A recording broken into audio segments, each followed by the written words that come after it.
Welcome to my channel. প্রচণ্ড গরমের পর বেশ বৃষ্টি হয়েছে, ওয়েদার বেশ আরামদায়ক। এই ঠান্ডা ঠান্ডা ওয়েদারে গরম ভাতে ইলিশ পাতুরি জাস্ট জমে যাবে। এখন বাজারে প্রায় সারা বছরই ইলিশ মাছ ভালো মতোই পাওয়া যায়। সিজনাল ইলিশের মতন অত টেস্টি না হলেও বেশ খেতে। আজকে আমি একটা ডিমওয়ালা ইলিশ পেয়েছি, তৈরি করে নেব কলা পাতায় ইলিশ পাতুরি। আর এই রেসিপিটাই তোমাদের সঙ্গে আজকে আমি শেয়ার করব। ইলিশ মাছের কলা পাতায় পাতুরি তৈরি করার জন্য আমি নিয়ে নিয়েছি 5 পিস ইলিশ মাছ। ইলিশ মাছটা ডিম সমেত ইলিশ। আর লাগছে সর্ষে বাটা, লবণ, হলুদ, চিনি, কাঁচা তেল। এই সমস্ত উপকরণগুলো দিয়ে প্রথমে আমি ইলিশ মাছটাকে ম্যারিনেট করে নেব।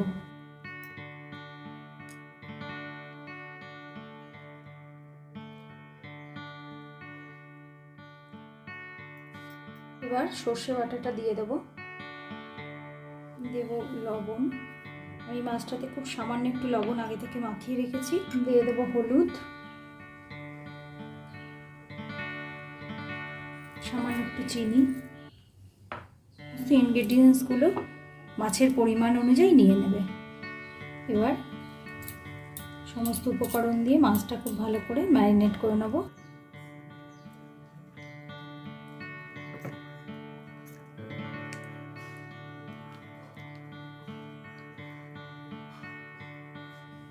ম্যারিনেট অবস্থায় মাছটা মিনিট 15 আমি রেখে দেবো।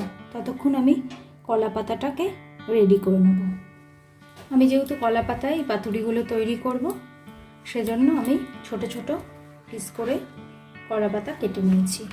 এবার এই কলা পাতাগুলোকে একটু সামান্য গরম কড়াইয়ের মধ্যে দিয়ে ভাপিয়ে নেব, যাতে নরম হয়ে যায়। তাতে আমার এই ইলিশ মাছগুলো দিয়ে মুড়াতে সুবিধা হবে। যে প্যানটার মধ্যে আমি এই পাতুরিটা তৈরি করব, তার মধ্যে আমি পাতাগুলো দিয়ে 2-1 মিনিটের জন্য এটাকে একটু নরম করে নেব। এবার পাতাগুলো তুলে নেব। পাতাগুলো ভালো মতো নরম হয়ে গেছে। আমার চ্যানেলে ইলিশ মাছের কুমড়ো পাতায় পাতুরির ভিডিও আপলোড করা আছে। এবার একটা করে মাছের পিস তুলে আমি এই পাতার মাঝখানে রাখবো। খানিকটা সর্ষের গ্রেভি খানিকটা করে দিয়ে দেবো। দেবো একটা করে কাঁচা লঙ্কা।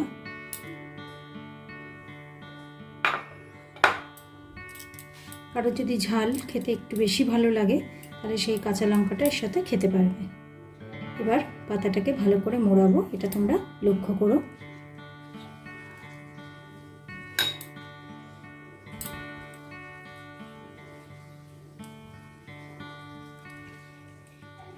কলা পাতাটাকে যদি একটু নরম করে নেওয়া হয়, তাহলে পাতাটা ফেটে যায় না। এতে বাইন্ডটা করতে সুবিধা হয়। পাতা প্রয়োজন মনে করলে 2টো করে পাতা একসাথে নেওয়া যেতে পারে, তবে যেন কোনো জায়গায় ফাঁকা না থাকে, তাহলে সর্ষে মাখাটা বেরিয়ে আসবে আর ঠিক মতো এটা তৈরি করাও যাবে না। খুব আলতো করে পাতাটা মোড়াতে হবে, তা না হলে ফেটে যেতে পারে। এবার একটা সুতো নিয়ে নিলাম, দিয়ে ভালো করে জড়িয়ে নেব।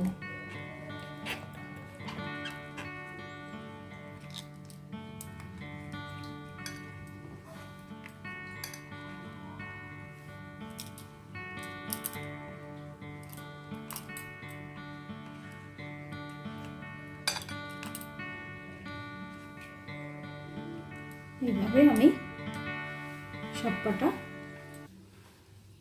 ইলিশ মাছকে রেডি করে নেব। 5 পিস ইলিশ মাছকে আমি কলা পাতায় মুড়িয়ে নিয়েছি। যেটাতে তোমাদের একটা পাতায় অসুবিধা হবে, সেটাতে 2টো পাতা ব্যবহার করতে পারো।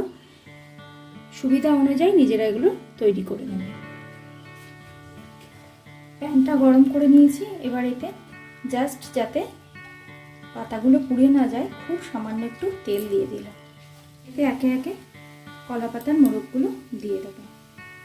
যে দিকটা বাঁধা রয়েছে সেই দিকটাকে উল্টে দেব। তাহলে যেটা হবে, পাতাগুলো নরম হয়ে ভালো মতো আটকে যাবে।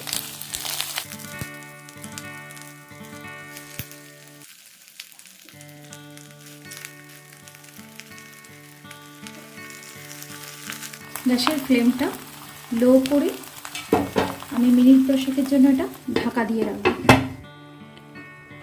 দেখো 10 মিনিট হয়ে গেছে। এবার কলা পাতার মোড়কটা আমি উল্টে দেব।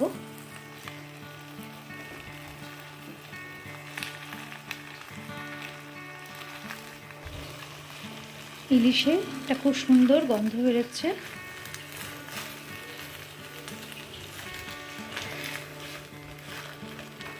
ইলিশ মাছ রান্না হতে তো খুব কম সময় লাগে, খুব তাড়াতাড়ি এই মাছ সেদ্ধ হয়ে যায়।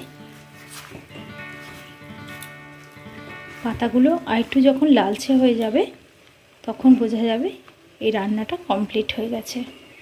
আরও 10 মিনিটের জন্য এবার আমি চাপা দিয়ে দেব। 10 হয়ে গেছে। এই মাছটা নরম হয়েছে কিনা সেটা তোমরা একটা সুন্দর ফ্লেভার পেলেই বুঝতে পারবে এটা কমপ্লিট হয়ে গেছে। এত অপূর্ব সুন্দর ইলিশের গন্ধ আসছে। কলা পাতায় ইলিশ পাতুরি আমার রেডি। এবার এটা আমি সার্ভ করে দেব। কলা পাতায় গরম ভাতের সাথে ইলিশ পাতুরি খাওয়ার মজাটাই আলাদা।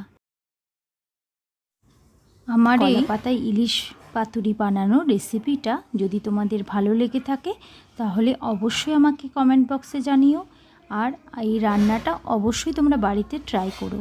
আর আমার চ্যানেল ভালো লাগলে লাইক, শেয়ার এবং সাবস্ক্রাইব করার অনুরোধ রইল। ভালো থেকো, সুস্থ থেকো। Thank you friends.